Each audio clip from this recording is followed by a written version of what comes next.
Hi traders, this is Jack from forexmarketmaster.com.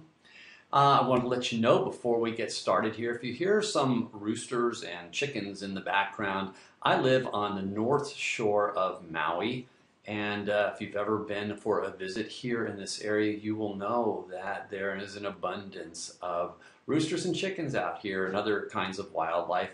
So if we hear that in the background, you'll know what's going on.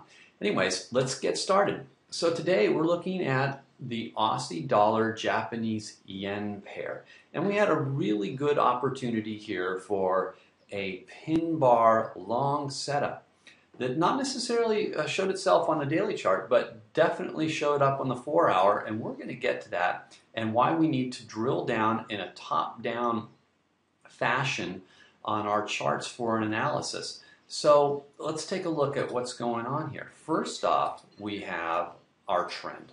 It's up, and we want to stay with that trend. So what we're looking for is an opportunity to go long in this situation.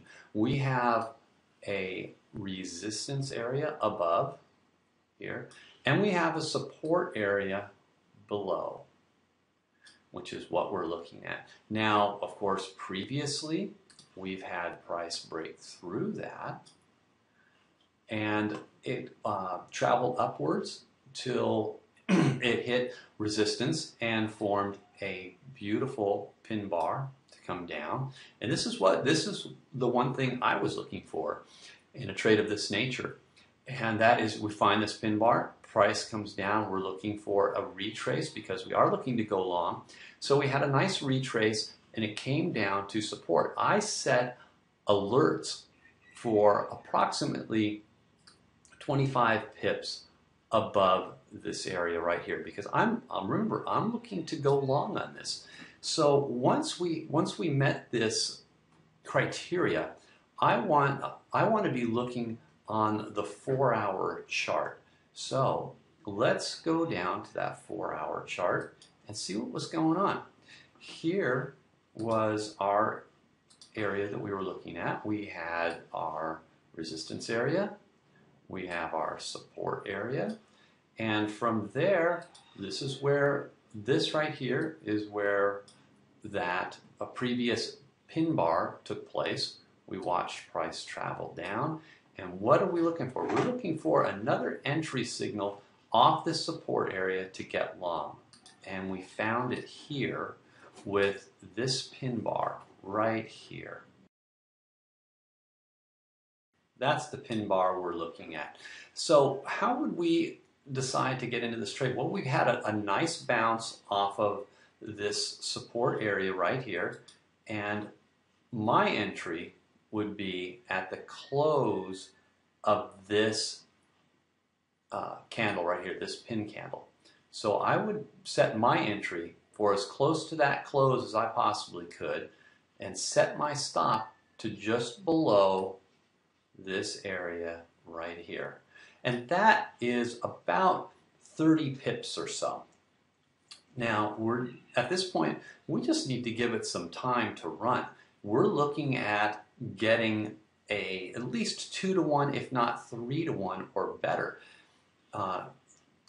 And where that would be, we're talking 3-to-1, a risk or reward to risk scenario. So we want to see, this area in here, and preferably even going as far as right back up to here, to this resistance area. So we need to give this plenty of time to run its course. We're on a 4-hour chart, not on a daily chart.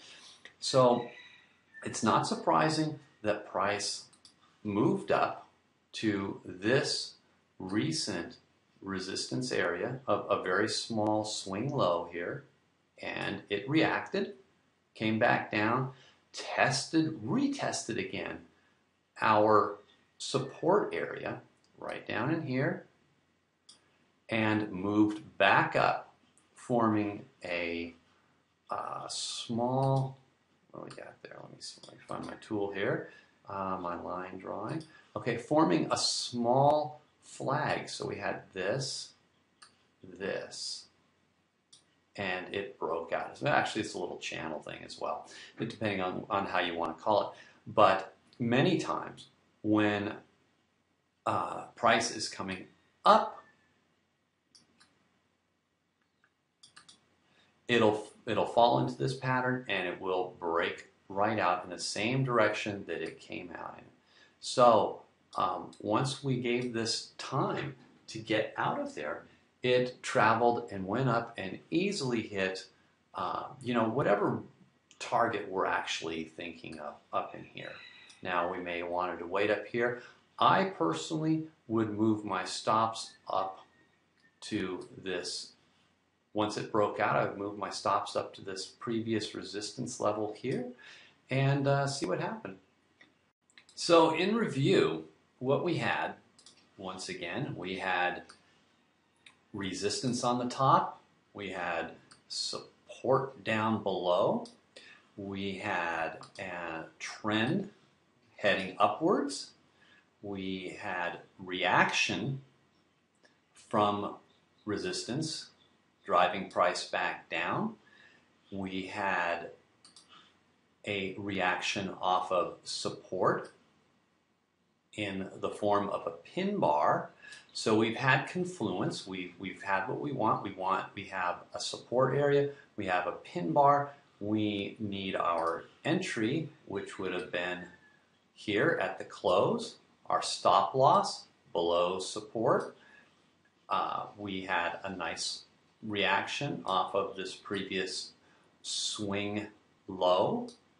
Price came down, retested our area of support, and moved up pretty much effortlessly up into this area where we found our area of reward to risk, which is approximately 2 or 3 to 1. And we're happy campers having a nice profitable trade.